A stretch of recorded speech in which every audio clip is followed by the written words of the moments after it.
As I told you on 9/11, I suddenly realized it was my task to make difficult books readable, which is what I've done on the back table. I sometimes describe myself as a man who reads big, thick, old books and writes modern, small books that anyone can understand.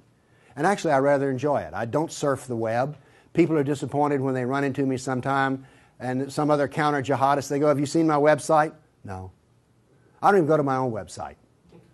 I have very little interest in the web except for Craigslist and Yahoo headlines and Drudge. That's it. So I like reading big, thick, old books. I really do. But I thought when I got my books written, in which the Quran was easy to understand, here's Muhammad, easy to understand, all these books on Sharia and everything were easy to understand, I thought, we win. No, we don't even have game. Because what I discovered was, other than a minority view, and trust me, you are so minor, everyone else's reaction to the knowledge, to the answer to question, what is the true nature of Islam, react in fear, hatred, and anger. When I try to explain to people something about Islam, they're terrified. So I thought people would run when I got my books published, and indeed they did run away from me. So I thought there was just one great question. What is the true nature of Islam? But I found there was a second question more important. Why are we afraid to know Islam? Now, remember I told you about stories? Here's the thing. My books are factual. They work here. But in dealing with human beings, if you're going to make a sale, any salesman will tell you this, the facts are secondary to the feelings. And where you get feelings is from stories, amongst other places. And I began to think about, why is everyone so afraid even though they don't know anything? Well, it turns out they do know little figments of stories about Islam that involve violence. And the knowledge that they were into the slave trade does not come as a shock, really. So, remember I told you that the house of Sufism was like a palace with a smell coming up from the basement? Everyone smelled that smell. They just don't want to talk about it. But it's somewhere deep in the back, almost primordial mind. So, the problem is we don't know the history of Islam. We don't know the answer to this question. This is the world of Islam. How did it happen? You can ask very intelligent people, and they will not be able to give you the answer to this question. How did North Africa go from being European and Christian to becoming Arab and Muslim? How did that happen? And is that an important question? How did the Middle East go from being Christian to Muslim? And is that an important question? I think it's an overwhelmingly important question. All right. Now, to understand how that Islamic world came about, we're going to have to go about and see how Islam entered our world. Now, to do that, Islam entered the world of the Byzantine Empire. We know that in the Sirah, Muhammad's life, his last days were spent killing Christians and subjugating them. After he died, that process continued. So, let's describe the world that Islam invaded. Now, we're told that the Roman Empire collapsed when the German barbarians invaded Rome. You all heard that story? Well, that's false. That is not true. It is wrong. What happened was, after the German barbarian tribes invaded Rome, they set up their own version of the Roman Empire. They retained classical culture. They spoke Roman. They hired Roman philosophers and Roman attorneys to teach their children and to run their schools.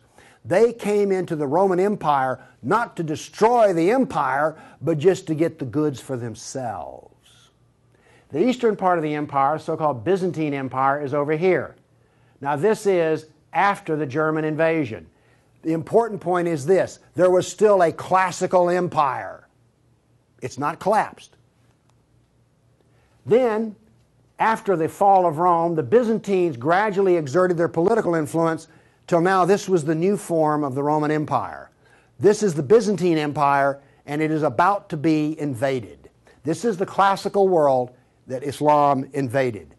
Notice that the classical world is still up and running. It's critical to remember that. It was now weak, but it was still up and running. We're going to see what caused its collapse. Here we see in 25 years, 3 stages of development of the spread of Islam. This is 25 years' work. How is it that the Arabs were able to do to the Byzantine Empire what the Persians could not do in Iran?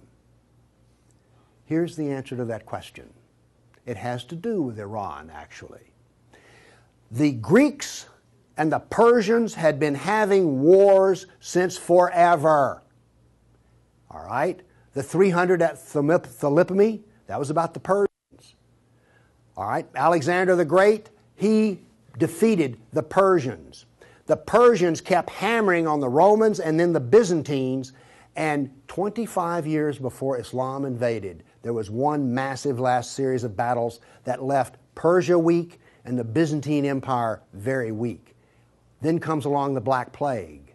1 person in 3 dies. So the Byzantine Empire, when Islam invaded, had been weakened by a long war with Persia and the loss of 1/3 of its population. The economy had collapsed by 2/3. You think the Obama economy is bad? Try 2/3. So we had an empire that was weak, invaded by people with a mission. Now what's important here is these 3 different shades of green represent the different caliphs. This empire is beginning to build here came from people who could be described as the apostles of Muhammad. Why is it important to know that? They knew Muhammad. They held his hand. One of them, Ali, married his daughter. Abu Bakr was his father-in-law. These people are not just brothers in the religious sense, they're brothers in the family sense. They knew Muhammad like I know my wife. And what did they do? Did they go out preaching the Quran? No, they didn't. They picked up their swords, got on their camels and horses, and went out whacking Christians and Persians. That is, this is the true nature of Islam. Here you see it. This is the fruit on the tree. Massive destruction. Now notice something else that's happened here. Egypt is the breadbasket of the Mediterranean. Syria, the heart of the intellectual world of the classical empire. In 25 years, the classical civilization lost its ability to feed itself and lost its biggest brain trust. This destroys classical Christianity. Christianity that we have today is a bloody stump of the original Christianity. Why? This destroyed the heart of it, transformed it. The first stage of the annihilation of classical empire, gone. The heart of it's gone. Okay. A century later, notice over here in Spain, 750 AD, Spain is already Muslim. This is rapid fire conquest. This is going to become very important because this happened as it were in the life of a nation overnight. This brutal assault is the key as to why we fear Islam. Now then, you're next going to see history that you've not heard before. I'm not a historian, but I am a scientist. And I can reason from data. I knew, once I read the story of Muhammad, that I had been fed a pack of lies about what caused the Dark Ages. Roman barbarians didn't cause the Dark Ages. First off, why would these barbarians were Germans? These are the same people who made Germany. You're telling me they were too stupid to learn how to do Roman law and stuff? Of course not. They were very intelligent people. They didn't cause the collapse. But that's the classical theory. If you go to Vanderbilt, that's what they'll teach you. Here we go with the data. There has recently been a lot of classical ancient works that have been translated and put into a database format so they can be accessed. There's been massive archaeological research under the ocean and at the edge of the Mediterranean.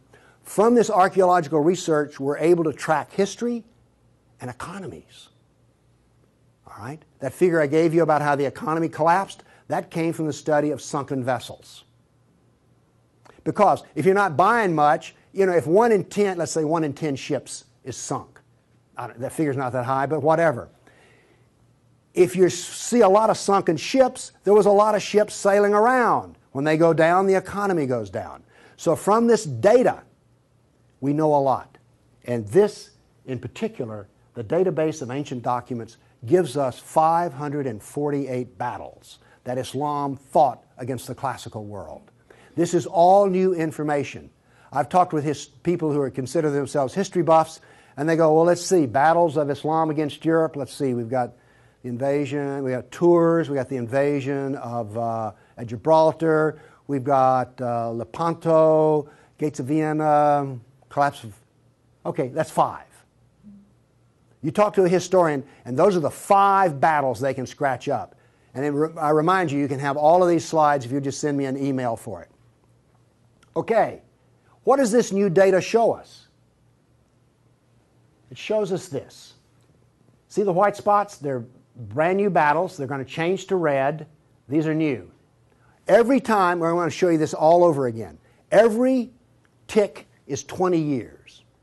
The new battles for that 20-year period come up in white, then they fade to red to show you the history. So white's what's happening right now, red has happened. Let's see how these 548 battles act out over. We're going to watch, in 70 seconds, we're going to watch 1,200 years of conquest. Look how fast this is happening. Bam! Here comes... You didn't know France was hammered that hard, did you? You heard of Tours. Watch what's happening in Spain and the islands. Now, many of these raids or battles, if they're at the coastline, are slave raids. The slaving that took place in here was extensive and went on and on. All of this work is also happening now then. We're now into the golden age of Baghdad. This is the punishment that's being handed out to Christians everywhere. In Spain, after one battle, there were knights' heads were cut off and they made a pile so high that a man on horseback couldn't see over them. All of the European civilization in North Africa is now gone. I have a question. Have you read the 13th Tribe? No. Okay. Now, pretty soon, and by the way, there will be a period of time, and you can see the clock running up here, there will be a brief blip of 5 battles that occur in North Africa, the Barbary Pirate Wars. We're on there. Okay? Now then, Byzantium has fallen. Now then, Eastern Europe is being hammered. Notice that it is relentless. It doesn't stop. This is the history that you're never told about. This is the history that explains how all of this came about.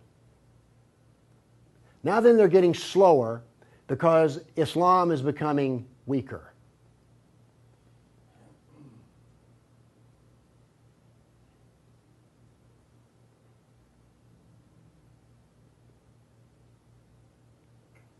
Why was it becoming weaker? Corruption. All empires collapse from the inside ultimately. Okay. I say that what caused the collapse of classical civilization was not the invading German barbarian tribes. I say that classical civilization was destroyed by Islam. Now comes the question, why do we not want to know that? We're going to answer that question. All right, now I want to give you the headlines. With all those little dots, basically what I've showed you is just quantity. Okay? Relentless, but quantity. Now I'm going to give, we gave you 1,200 years of battles in like 70 seconds. Now we're going to go through in about 4 minutes. I'm going to give you the headlines from each century so you will know the emotional tone of what is happening.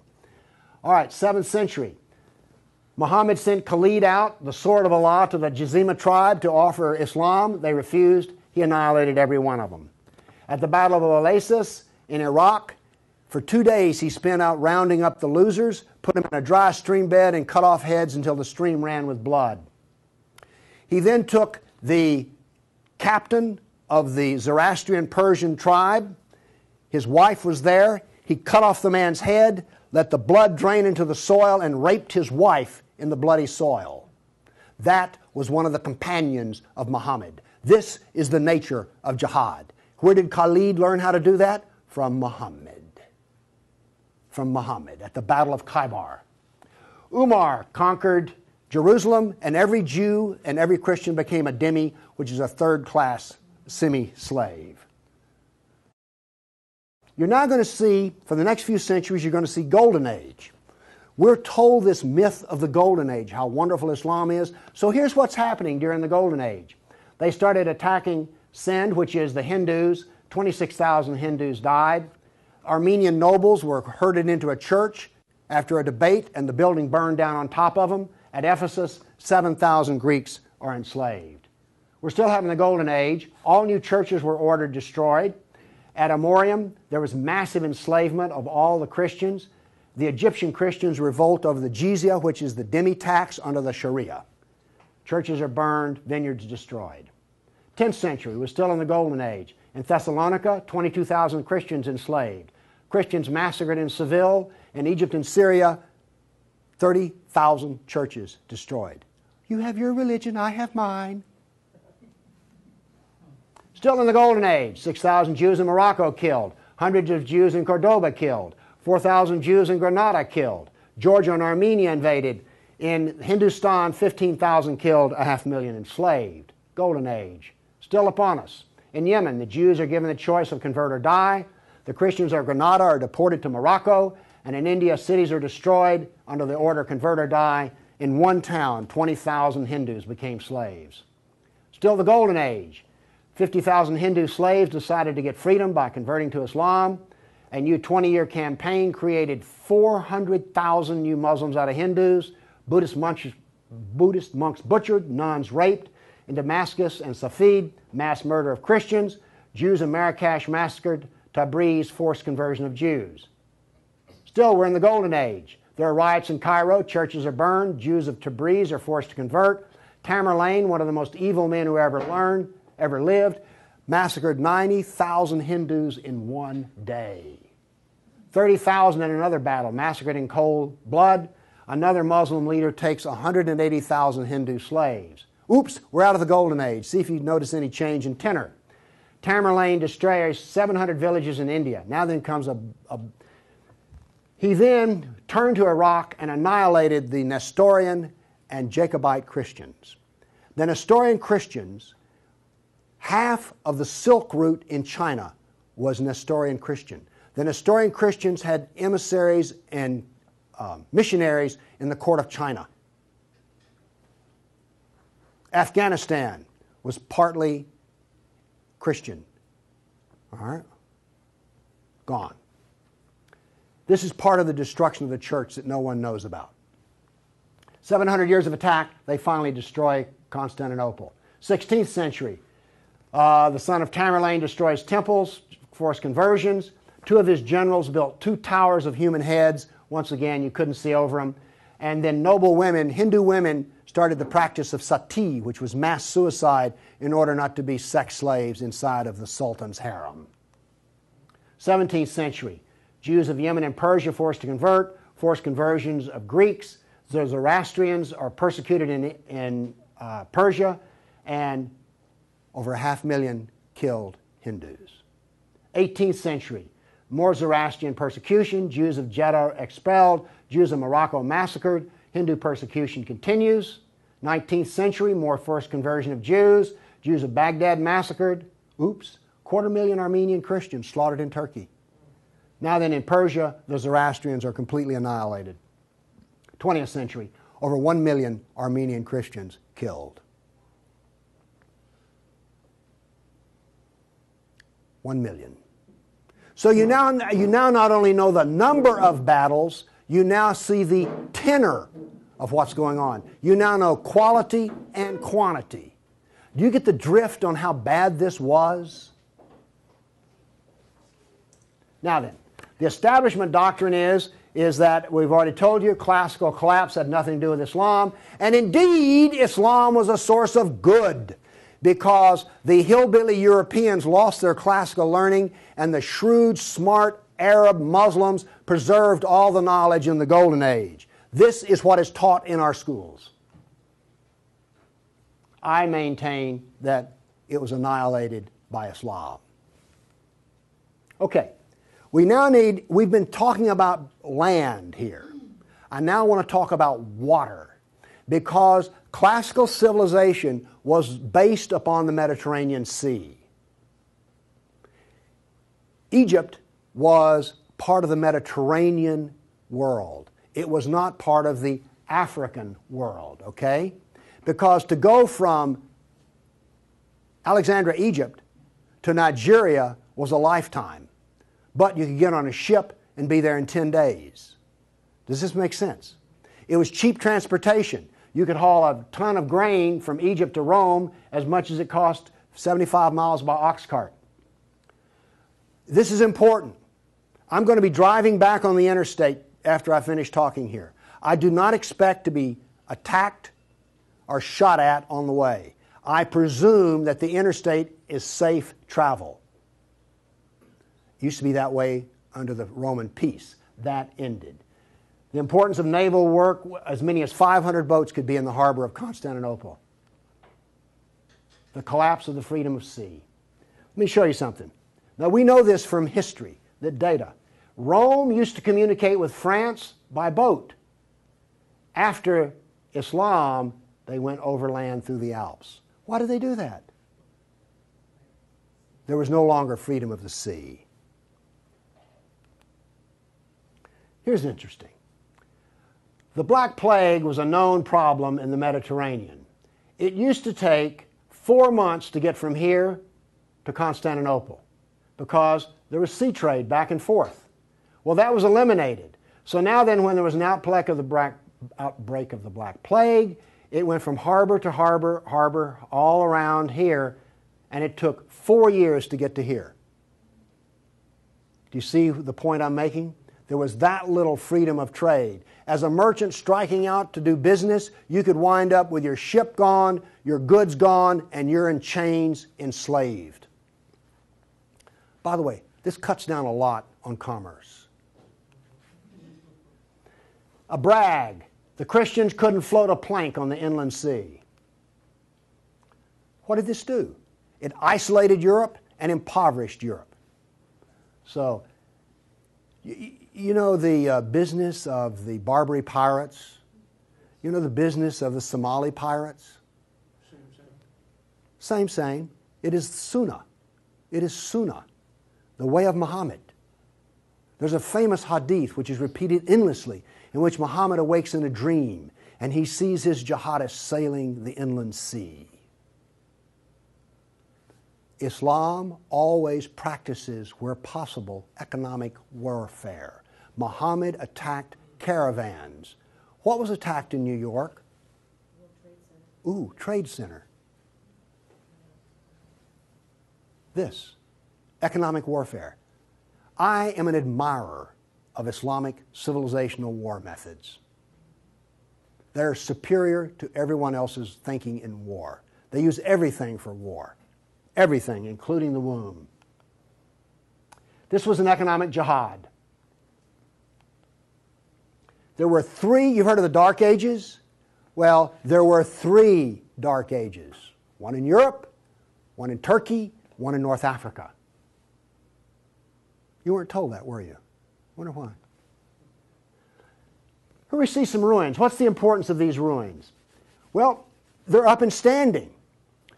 What happened to all the ruins in Rome? Well, the people who were still living there used them as quarries. They harvested them. The Colosseum remained simply because it was so big. What does this tell us here? If all this stone is still stacked up, there were no people. The invasion of North Africa was so brutal and so fast that it actually left in the harbor a layer of silt. Here's how that happened. North Africa used to be farmland, irrigated farmland. The Romans, clever men that they were, put along the roads in North Africa olive trees for shade and for keeping the road fixed for free. Because what would happen is you would bid on buying a lease on a stretch of Roman road in North Africa. You maintain the olive trees and the road, and you got to keep the olives. So the Romans got money from selling the lease, and then they got the road fixed for free, and somebody has a business making money. Is this clever or what? That all ended because the invading Arabs were not farmers, they were herdsmen. The people there were Christian, and so therefore, when the average Arab family would own 50 goats. They put their goats out into the fields of Christians, and the Christians as dhimmis had no right to protest. Between death and the erosion of the crops, there was this produced a layer of silt in the harbors. So that's how brutal, hard, and fast came about this collapse of economy in North Africa. What was left for a European economy? Furs, lumber, swords, and slaves. We're now really getting to one of the points where we don't want to know this history. Anybody here all real proud about how some of your ancestors were taken off a coast in Italy and then put into a harem in North Africa? And now you have children from that who are distant relations. You see, you may have distant relations in the Arab world you don't know about because 1 million Christians were sold into slavery.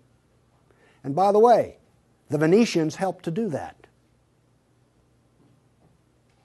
And another embarrassing piece of news is this. The Jews were very big in the trans-Mediterranean slave trade. Nobody comes out of this looking good. No one looks good. Are you also beginning to see, like, I don't think I want to know any more about this history at all? Okay? Are you catching on here? All right. Now, the other thing we're told that's so bad about Christianity and so pitiful about those poor Muslims are the Crusades. Who's ever heard this? Well, the Crusades, oh, that's so embarrassing. Gosh, you know, we got out of Europe, we went over there and invaded the Arab lands, and then we killed them and hurt them, and like, oh, I've heard preachers wallow in pity about how drastically bad the Crusades were. All right, first off, Islam, remember, destroyed 30,000 churches. The Jews and Christians were dhimmis. There was infinite number of brutality against Christians. Christians were fleeing the Middle East, and the Byzantine emperor appealed to the Pope, help us, please. Now, this was a big thing to do because the Byzantine emperor and the Pope did not get along at all. But these were desperate people. And what did the Pope look out and see? This is the world that he saw in 1100, the time of the First Crusade. Well, let's see. This much of Spain is Muslim, and we're getting our behind kicked on a regular basis. Oh, well, this Christianity's gone. Oops, this Christianity's gone. And look at all the battles in the non-Christian, in the areas that are still Christian. Do you see the geopolitical problem that the Pope was facing here? This was not just some, we'll saddle up, get on our horses, and go steal from them Arabs, which is what you're told. This is the political picture. But now then, let's do this. Let's look at a battle map for the Crusades. Let's be fair. I showed you the jihad map. Now here comes the Crusade battle map.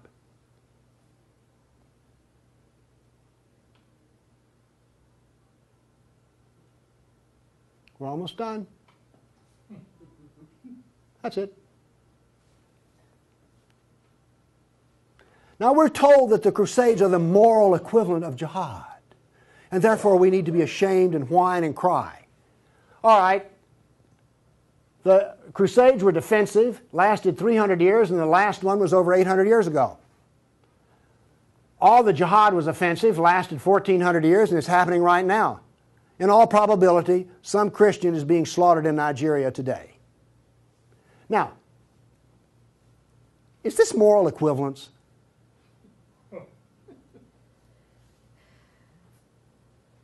Why won't they teach this in a church school? So the ministers will stop, oh, the Crusades were just so terrible. No, the Crusades were one of the few times the church put steel in its spine. And then we apologize for it.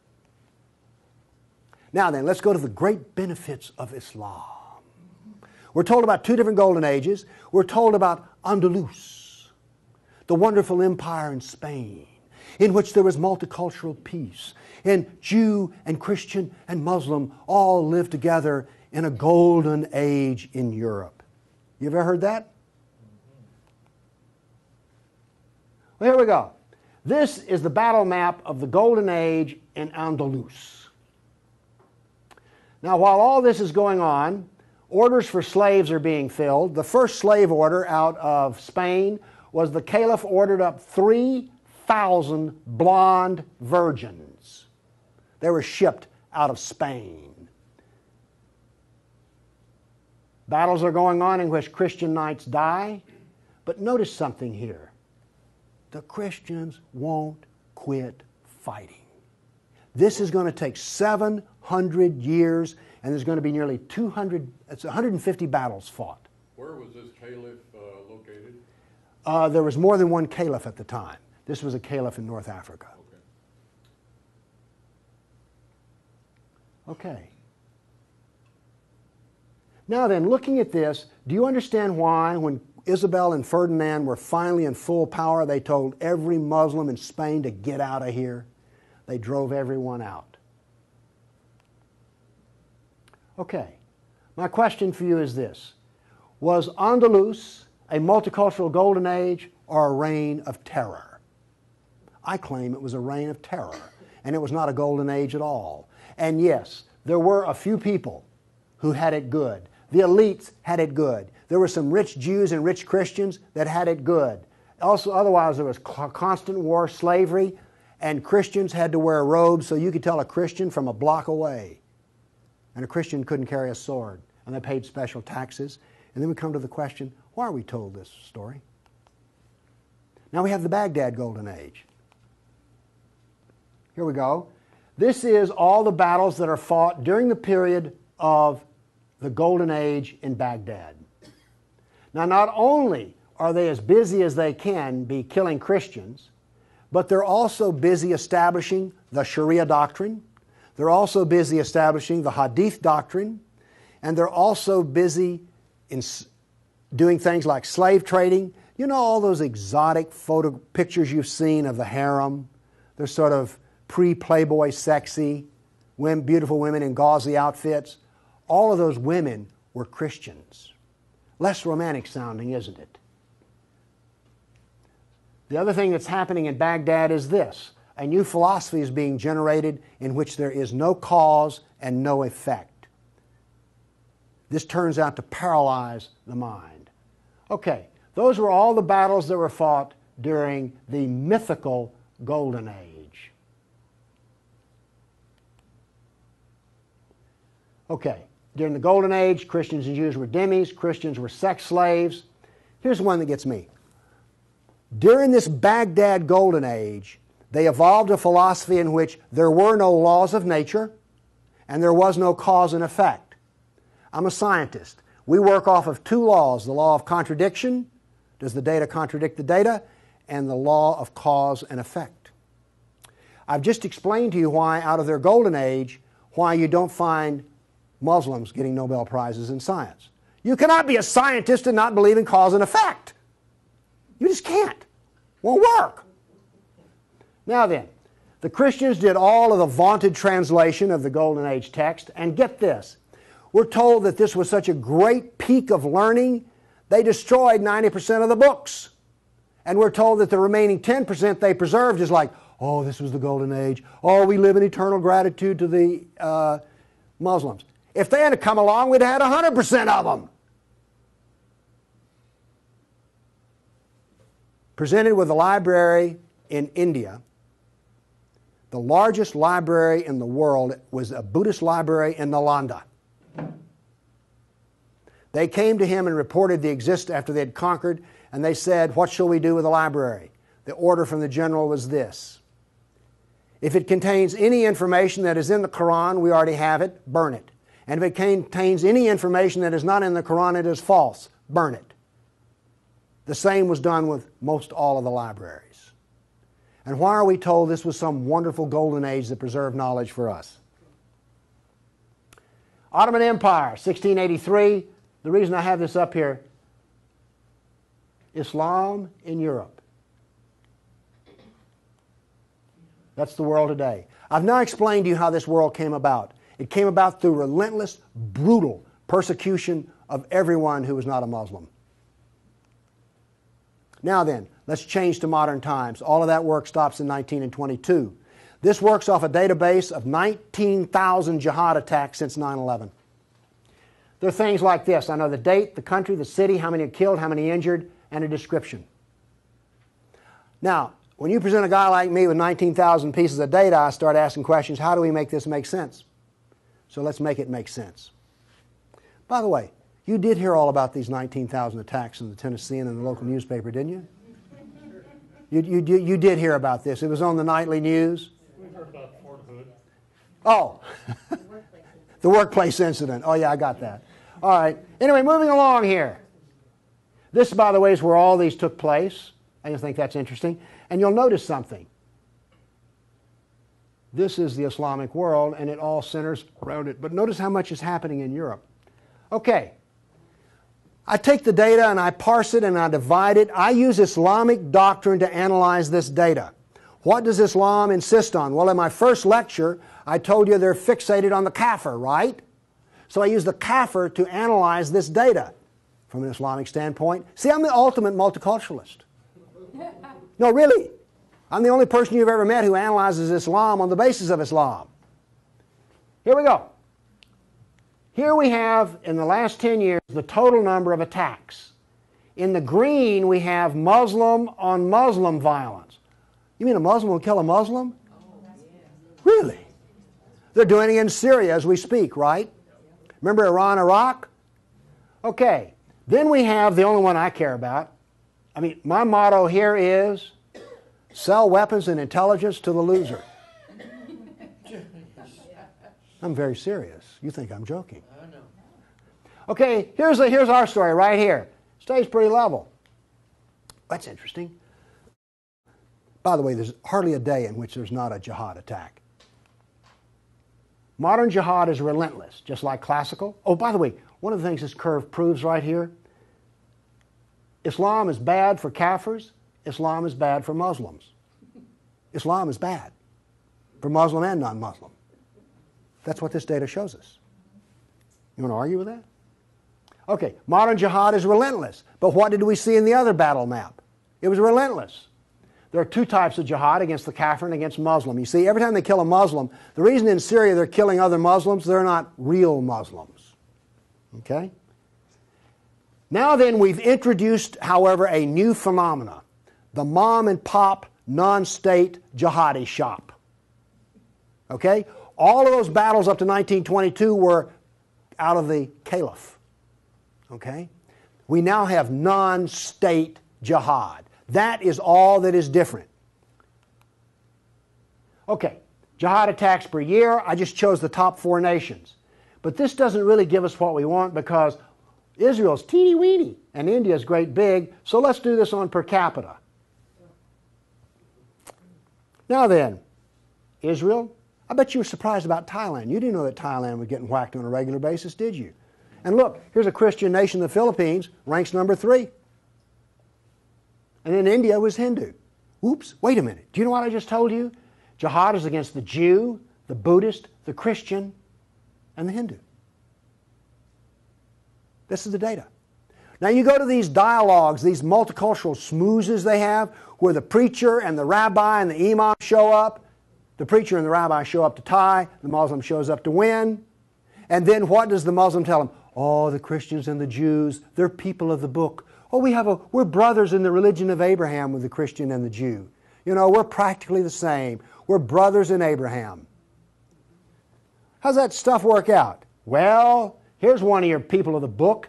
Here's another people of the book. Turns out they'll kill a Jew, a Buddhist, a Christian, or a Hindu just as fast as they will another. So much for being brothers in the religion of Abraham. The data does not support the theory. Therefore, the theory is wrong. There is no brotherhood of Abraham except in the minds of people who occupy pulpits. The jihad is against the Jew, the Buddhist, the Christian, the Hindu, and the secularists, by the way. The secularists are the worst of all. Well, maybe worse than the Hindu. It gets hard to know, you know, I mean, really. It's against all kafirs. That's who the jihad is against. The religion of peace. Here we go. 548 battles, 19,000 jihad attacks. In 12 decades, in 1,400 years that are jihad-free. Therefore, Islam is 91% violence and 9% peace. So George Bush was 9% right when he declared religion of peace. Constant violence is why? There's a doctrine. The doctrine of jihad is found in the Sirah, the Quran, and the Hadith. We've already been over this. They don't like kafirs. We have a whole doctrine of jihad within the text. Islam was only successful through jihad. Therefore, we have a doctrine which produces jihad, and it produces this effect of the collapse of civilizations. Here you go. Tears of jihad. 270 million dead over 1,400 years. Read them and weep. Read them and weep. The doctrine drives history. History shows the true nature of political Islam. Political Islam is the enemy of all Kafir nations. There's an intellectual history.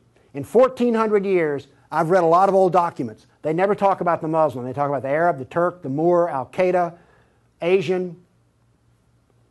And it's always been by specialists. And today, all the established specialists are apologists for Islam. Why was the Quran code not cracked in recently? How come we don't teach Muhammad? And why is the Golden Age propaganda taught? Why do we remain ignorant and keep suffering? I maintain there's a reason for this. I maintain that this constant brutality over the centuries has produced in the Western mind the equivalent of the abused dog, the beaten wife, and the raped child. We do not think correctly. Everybody's seen the beaten dog that when you approach it? That is the Western mind. We deny the attacks. How much jihad is ever reported? The churches will not even admit that a Christian suffers anywhere. Fear. Muhammad used fear. Any public critic of Islam has a certain fear element there. Guilt. Oh, we haven't treated Islam right. If we treated him better, everything would be good. We don't teach the history.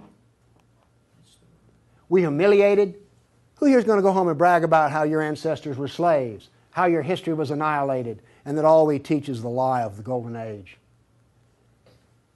Have you not noticed since 9/11 how bitter and angry politics has gotten? The reason is we're not allowed to get angry at the enemy, so we get cranky with each other. We're powerless. Anybody want to debate about this? The abuser. Muslims will not admit they sold a single slave or ever killed a person. They're arrogant and self-confident.